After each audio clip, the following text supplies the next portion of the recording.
Most people don't wake up one day and decide to ruin their lives. They don't plan to betray their marriage, hurt the people they love, or become someone they no longer recognize. But the truth is, damage rarely arrives with a bang. It comes quietly, slowly. One overlooked need, one unspoken frustration, one almost innocent moment. At first, everything seems normal. She's loyal, committed. She still loves her husband. She still believes in her vows. But then something changes. Not because she's bad, not because she's weak, but because she's human. Because even in the strongest marriages, emotional needs don't disappear. They just get quieter. And if they go unmet long enough, they start looking for a voice somewhere else. That voice might be a friend, a colleague, a stranger who listens a little too well. It doesn't feel dangerous, not at first. It feels like oxygen, like being seen again, like waking up after years of drifting through routine. Psychologists have a name for this, the slow erosion of boundaries. One message turns into two. One glance becomes a second longer. One harmless thought turns into a quiet craving. And still she tells herself it's nothing. But deep down, something inside her has already shifted. She looks in the mirror and sees a woman who's tired of being invisible, who longs to feel alive again, who misses the version of herself that once felt radiant, playful, powerful. This isn't about betrayal, not yet. It's about hunger. And when that hunger goes unrecognized, unaddressed, it starts writing a new story, not in one big leap, but in steps small she barely notices them, until one day she crosses a line she once swore she never would, and she doesn't even know how she got there. That's the danger, not the affair, but everything that comes before it. At the heart of every strong marriage is something deeper than attraction. It's emotional intimacy. In the early days, that intimacy comes effortlessly. The late night talks, the way your partner looks at you like you're the only one in the room, the thrill of being seen, wanted, known. But time changes everything. Routine settles in. Conversations shift from dreams and desires to schedules and chores. The spark is buried under layers of responsibility, children, bills, work, errands, and slowly invisibility creeps in, not all at once, not dramatically, but subtly, in missed glances, distracted answers, the silence between two people who used to talk about everything. This is the silent void, the one no one talks about, the one that builds over years of emotional neglect, however unintentional.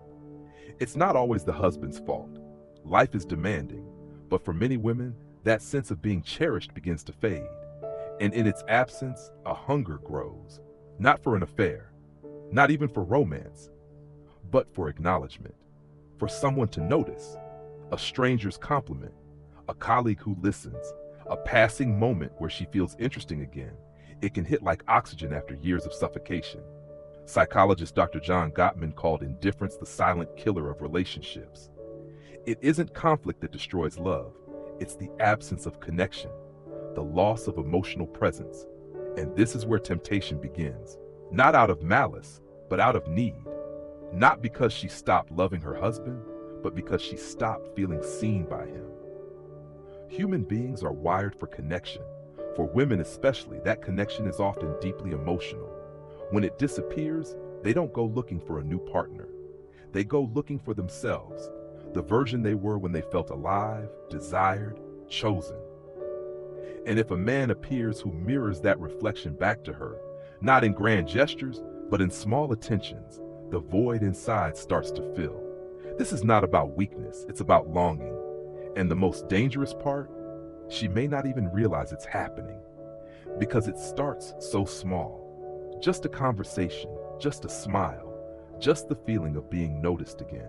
But that's all it takes, just enough to remember who she used to be and to wonder what it would feel like to be her again. No one believes they'll cross the line, especially not her. She tells herself, I would never, and she means it. But the mind is clever, especially when it wants to protect the heart from guilt. At first, it's just attention, harmless. She's just talking, laughing, feeling noticed. What's the harm in that? But as the emotional connection grows, so does the need to explain it, not to others, but to herself, because she knows something is shifting, and it doesn't sit right, so the mind goes to work. It's just flirting. I'd never actually do anything. If my husband paid more attention to me, I wouldn't need this. This has nothing to do with my marriage. It's separate, just for me. This is the justification game, and it's more common than anyone wants to admit. Psychologists call it cognitive dissonance, the discomfort we feel when our actions contradict our values. And when that discomfort becomes too great, the mind bends reality to make peace with itself. Richard Feynman once said, "The easiest person to fool is yourself." And that's exactly what happens. She tells herself a new story, one where she's still loyal, still committed, still a good person. She just needs a little escape, a little something for herself. But the more she justifies, the further she drifts. Because once a boundary is bent, it becomes easier to bend again. The first late night message, the first secret not shared, the first moment she hides her smile when her phone lights up with his name. It all seems harmless until it isn't. Because the real betrayal for many women doesn't begin with the body. It begins with the heart. Emotional affairs are the most dangerous kind, not because they're obvious, but because they're not. Because they blur the lines. A conversation becomes connection. Connection becomes intimacy. Intimacy becomes secrecy. And secrecy is the seed of infidelity. Not every woman who walks this path intends to go all the way. But every woman who crosses the line started by telling herself she never would. Every story has a point of no return, a moment where just talking becomes something else, where the glances grow heavier, where the silence between messages feels like withdrawal. And the scariest part? Most people don't recognize when that moment comes until it's already behind them. In psychology, it's called threshold theory. It explains how someone who once swore they'd never do something eventually does it. Because the hardest part isn't doing the thing. It's doing it the first time. The first time she sends a message she knows she shouldn't. The first time she agrees to meet, just as friends. The first time his hand lingers a second too long and she doesn't pull away. That's when everything shifts. Because once the threshold is crossed, what once felt unthinkable begins to feel possible, then familiar, then normal.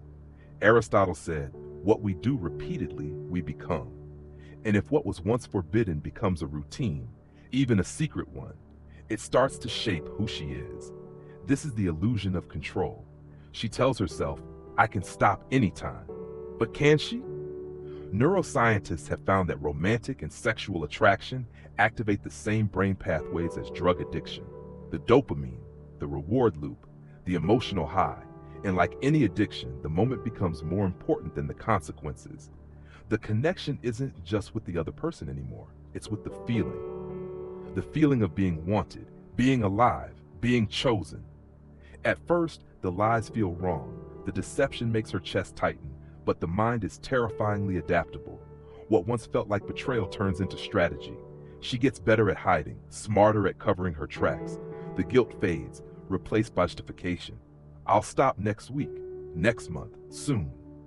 But weeks turn into months, and eventually she forgets what life felt like before the secret began. And here's the most heartbreaking part. The longer she keeps it hidden, the harder it becomes to let go. Because now, it's not just a secret, it's her refuge. It's the place where she feels seen again, where she feels like herself. And the marriage, it becomes the thing she hides from. Not because she hates it, but because it reminds her of everything she's lost. There comes a shift, slow, invisible, but irreversible. At first, she thought the affair, emotional or otherwise, was separate, a bubble, a harmless escape. But now she finds herself comparing. The spark she feels with him makes the quiet of her marriage unbearable. She looks at her husband and no longer sees her partner. She sees the absence of feeling, the gap, the stillness. Meanwhile, the other man becomes the one who lights her up. He becomes the one she thinks of first in the morning, the one she shares news with, the one who makes her feel chosen. And in her mind, he becomes the real connection.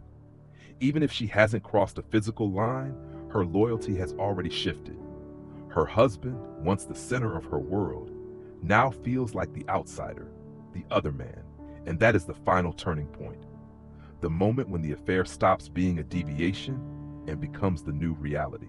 Not because she planned it, but because the feeling grew stronger than the resistance.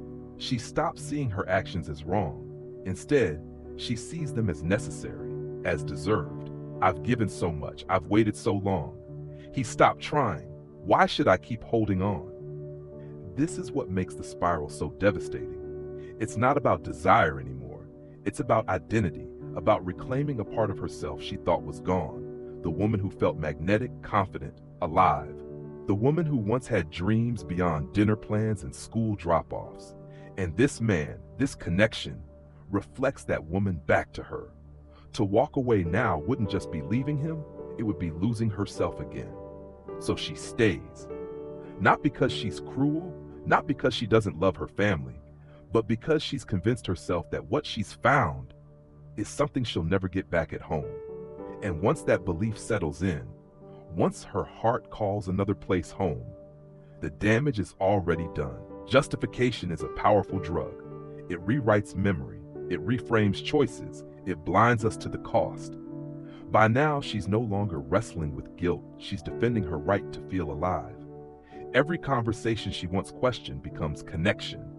Every touch she once avoided becomes comfort. Every secret she once hid becomes protection, not for herself, but for her husband. She tells herself she's sparing him the pain, that there's no need to destroy what's left of their marriage with the truth. But deep down, something has already been destroyed, because once she stops seeing her marriage as her primary relationship, everything else shifts with it. Her husband becomes the one she hides from. The other man becomes the one she trusts. Even if the affair remains purely emotional, it holds more weight than the vows she made. She stops investing in her marriage, not just in time, but in emotion, presence, effort. Her heart has relocated, and what's left is only a shell. From the outside, she might look the same.